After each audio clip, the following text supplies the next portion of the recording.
but also the common bonds that endure across languages, across borders and cultures. And that's what today is all about, making sure that everyone can appreciate our incredible history, inviting young people to bridge our past and our future, and igniting the passions and the talent of the next generation. And we are celebrating a brilliant initiative today. Everybody is walking around here with a smile on their face, and when the President yesterday announced to both houses what was going to be happening here, there was a great cheer went up, and that was representative, I think, of how this is being felt across the entire country. It is a brilliant initiative because what Emmanuel, my friend, announced yesterday, this cultural exchange between our two nations, two of the great treasures of our history, the priceless artefacts of Sutton Hoo, which we've just been to see upstairs. Absolutely incredible story, incredible artefacts, and the bio-tapestry, which means so much. And again, the smiles as people saw just the depiction on the wall behind me as we walked in tells you just how much this means.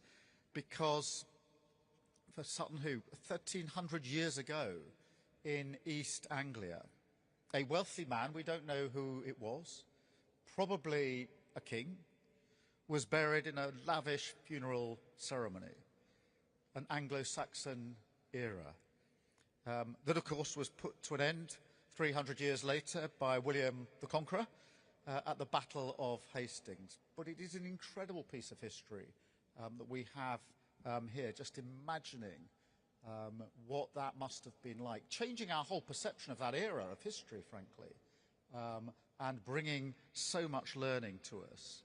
And of course the Battle of Hastings illustrated by the remarkable bio-tapestry, the beginning of 1,000 years of shared culture that is now defined by mutual admiration and kinship, as well, of course, as by some healthy competition, as anyone who is watching the Euros on Saturday will attest.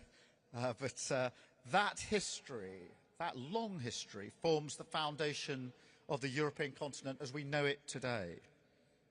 Now, both these treasures contain stories of war and of peace, of power and of politics, alliances and enemies, that we still know all too well in our modern world. They show us how connected our countries have always been. They deepen our appreciation of our shared history and enrich the relationship between our two nations today, because we are now entering a new era of world history, a time of huge change and turmoil that has led to insecurity for so many people. And in this new world, our alliances are, in my view, more important than ever. The strength and solidarity of countries that share the same values, the same aims, the same hope for the future. So, just as we stood together in the last century to bring peace to Europe, and it was a real privilege, Emmanuel, to mark Armistice Day in France, walking with you the same route as Churchill and de Gaulle once walked. Thank you so much again for that invitation to be there at that very special moment. And today the UK is proud to stand shoulder to shoulder with France, leading the coalition of the willing to support Ukraine, as well, of course, as working together to call for a sustainable peace in the Middle East. And at home, we're working together for our shared security and prosperity, creating jobs and growth for our people, tackling irregular migration, strengthening our defences to protect Europe from any threats, growing our economies and collaborating on the technologies of the future, and forging closer connections between our peoples with this cultural exchange, giving people across Britain the chance to admire the bio-tapestry. And there will be so many people who will want to come here to see that as soon as they can. and people across France to enjoy the treasures of ancient England. Well timed for the 1000th anniversary of William the Conqueror's birth in 2027. So as we look back together today, we are also inspired to look forward towards the future and remember that it is for us to write our own chapter of history now as two nations who forged peace, made our people better off, and remained the strongest of allies and the closest of friends. And on that note, it is a pleasure to welcome my friend, Mr. President Emmanuel, to speak to you today. Thank you so much.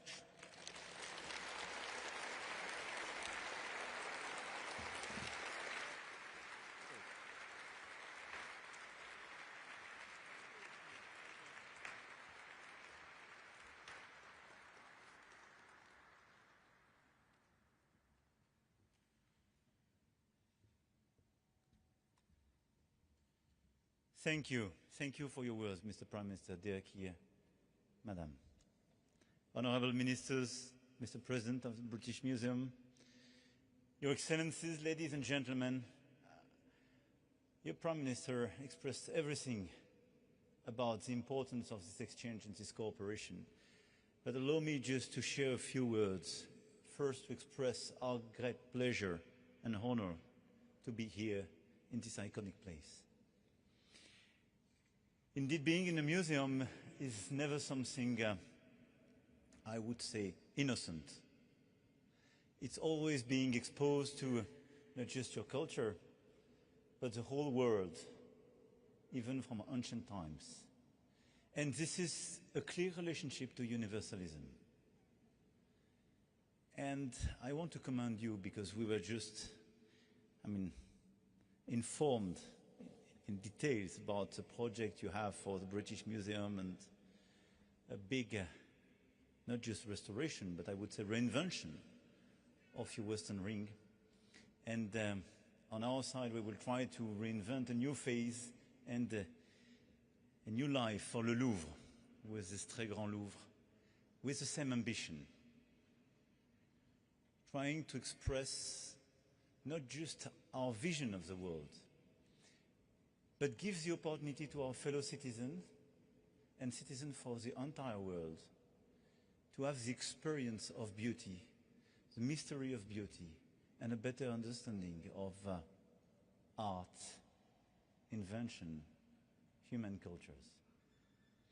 And I think this common relation we have, and I do believe that our two countries, and you perfectly expressed it a few minutes ago, Mr. Prime Minister, is a very special relationship with the rest of the world and with universalism. And I think this is a treasure and something we have to cherish. I'm extremely happy to be part of you today because we've worked very hard during the past few years in order to make this exchange possible. And this is not just a potlatch as we made it in ancient times, but something, I think, very inventive. And you know, during decades, I have to say, I have to confess, we did our best not to be put in the situation to make this loan of biotapestry. And we found the best experts of the world to explain in perfect details why it was totally impossible to make such a loan. And believe me, we found them. And believe me, we're going to find them again. But we just decided a few years ago, and I have to pay tribute to your king, because it was a discussion together, and I saw his attachment, his willingness to have this project, and I'm very happy to make it with you, Mr. Prime Minister, dear Keir, my friend.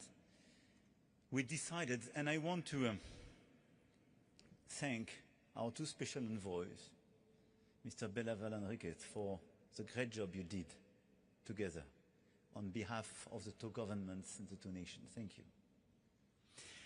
But I have to say that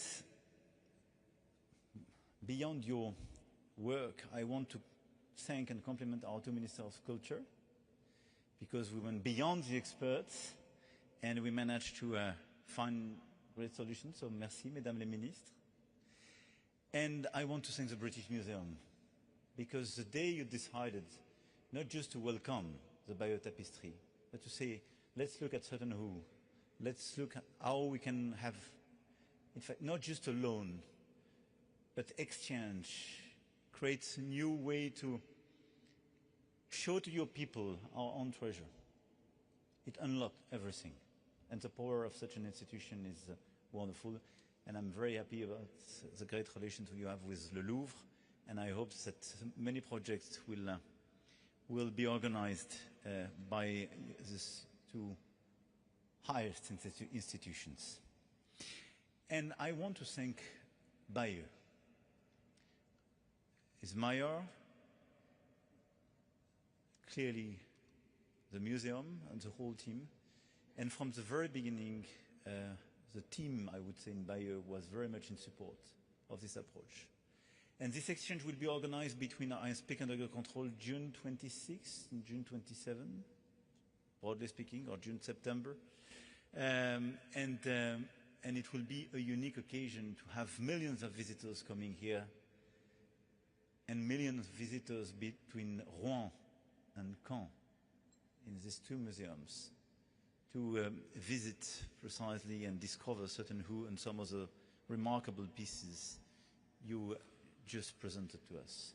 So really I want to thank this team who made possible, feasible, these loans and this exchange. My last word is to say, Mr. Prime Minister, you expressed how much important are our links and our future projects for our two countries, for Europe, and in these hectic times, for the rest of the world. And I strongly believe that culture is part of them. I strongly believe that as long as we will have people dedicated to life, to create, to share, to defend culture in our countries, to invent new spaces for that, and to have indeed sculptors, architects, creators, curators, we will be very special for the rest of the world, because there is no equivalent of that. And this type of tools are unbeatable. There is no trade war or tariffs against this kind of approach. And there is no new imperialism vis-à-vis this type of approach, because there is no barriers, there is no borders, by definition. And I'm so happy to see so many young people being here in this museum and working very hard for your culture, our culture, and universalism I mentioned. And, you know, I reminded everybody yesterday that obviously the tapestry recounts very epic events, and you refer to them with William the Conqueror, but the story is unfinished, and nobody knows the end. And nobody knows if the end of a tapestry was just once written and presented, or never existed. But this is our work, our duty and our chance to be in this position to finish the tapestry. And to be sure that by allowing the tapestry to take the same road at these warriors, but with another state of mind and in the opposite way, that together we will build a new page of our common history and create a new era based on culture, knowledge, respect, science, and centuries and centuries of enlightenment creations, and I would say friendship. So thank you very much. In a few months' time, to welcome the Bayeux Tapestry. And thank you very much to allow us to welcome, at the same moment, certain who treasures and some of your wonderful pieces of art in Rouen and Caen, because it will be the best symbol of our common work together, and the fact that we are totally committed to this work in common, hand in hand, to be sure that the United Kingdom and France will put their energy to build, let's say, a better place, a better world dedicated to these values. Thank you very much.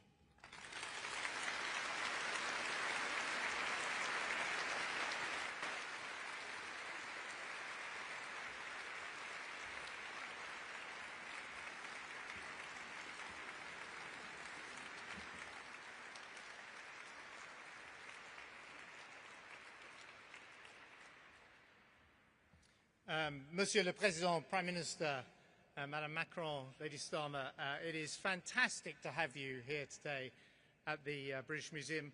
You know, in front of any other head of state in the world, we would say, welcome to the greatest museum in the world. In front of the President of France, we say, welcome to one of the two greatest museums in the world. And to our Prime Minister, it is fantastic to have our local MP with us, and you have done lots for us over the years you have represented this constituency. Now, when the British Museum was founded in 1753, it was the world's first national public museum. It was founded by Parliament, separate from the Crown. It was not a royal collection, it wasn't an aristocratic collection, it wasn't a religious collection. It was a collection owned by the public, for the public, open to all and free to all. And that guiding principle has remained with us over the last couple of centuries. It is as much a product of the British Enlightenment as Voltaire and les droits de l'homme are of the French Enlightenment, the two great movements that shaped the early modern world. And you could say the idea of this museum has been as influential as any of the amazing objects inside it. So, Mr. President, I applaud the project that you have announced to reshape Le Louvre. It's a fantastic project. As you say, we're about to undergo a huge redevelopment and representation of our collection in the Western Range over there. It is the largest single cultural project in Britain today. I want to thank Keir Starmer's government and Lisa Nandy, the Secretary of State, for the consistent and generous financial support that they are giving. And I think it's fitting to note that the brilliant architect who won our global competition, Lina Gottmer, who is here today, is based in Paris. It's important that here and at the Louvre, both these projects succeed. It is the point that the President was making about universalism, because in an age where there are so many forces that are seeking to divide us and tell us why we are different from our neighbour, these great universal museums remind us about what we share in common and what binds us. And that is what next year's spectacular exhibitions here and in France will do. Now, much has been said about the Bayeux Tapestry. Here is the simple fact. There is no single object in our long history that is as famous, as studied in schools, as copied by artists, as instantly recognizable as the Bayeux Tapestry. And there is no other date in history like 1066. It is the one date everyone in Britain knows. And yet, in almost 1,000 years, the tapestry has never returned to these shores. The President was giving us some of the explanation for why that has not yet happened. And I'm sure it's not because the French like a permanent reminder of when they beat the Brits. But next year, for 1 year only, it will be back here, and many, many thousands will come to see it, including so many school children who we have with us today. Let me thank, on the British side, all those who made this possible, to our Director, Nick Cullinan, Jill Maggs, our Director of Programming here, and the team here, Lisa Nandy, Chris Bryant, did a fantastic job with Peter Ricketts on the diplomacy. And I think a special thanks to the friends in the museum in Bayeux who've been so welcoming to this idea. This is a once-in-a-generation exhibition. There's always one exhibition that eclipses all others of its generation. There was Tutankhamun's mask, there was the terracotta warriors. This is the blockbuster show of our generation. I think it will grip the imagination of the nation, just as I hope the people of France will fall for the romance of the warrior ship burial at Sutton Hoo and those extraordinary chessmen discovered on the wild Isle of Lewis. And this mutual loan of some of our greatest national treasures shows what museums like ours can do with a little determination, a little trust, and a little imagination. And let it serve as a model to others. It's a symbol of the friendship between Britain and France. And let me say this in conclusion. Mr. President, Prime Minister, congratulations to you both on bringing some sanity and fraternity back to the relationship between our two great nations. For that is exactly what we both and the world needs more of right now. Thank you.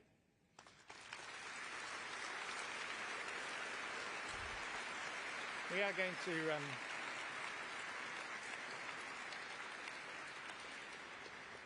Can I invite onto the stage our two Ministers of Culture, Lisa Nandy and Madame Dati, and the Director of the British Museum, Nick Cullen, who will sign the agreement.